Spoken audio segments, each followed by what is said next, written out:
Sedar tak sedar, kita dah masuk bulan November untuk tahun 2025. Tahniah bagi tuan-puan yang telah konsisten menyimpan 1 gram setiap bulan dalam simpanan emas. So, di sini bagi tuan-puan yang konsisten simpan 1 gram pada setiap bulan daripada awal tahun sehingga sekarang, tuan-puan sepatutnya sudah ada 10 gram emas dalam akaun emas Public Gold, tuan-puan. So, bermaksud dekat sini, bila tuan-puan ada 10 gram emas, tuan-puan sudah berjaya mengadakan simpanan sekitar RM6,000 yang kukuh, yang kalis inflasi.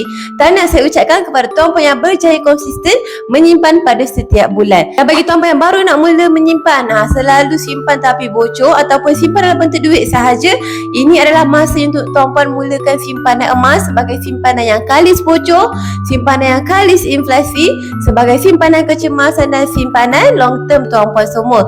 Dan cara nak mula simpanan emas ni pun sangat senang. Tuan-puan boleh saja klik link dekat profil saya untuk daftar akaun secara percuma.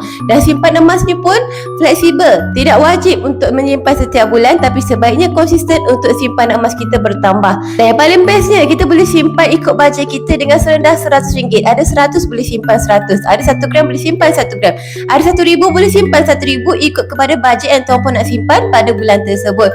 So, cepat-cepat daftar akaun emas hari ini dan terus mula simpan emas dengan serendah RM100. Mulakan simpan emas hari ini untuk simpanan masa depan. Akhir kata, macam biasalah, senangnya nak simpan emas.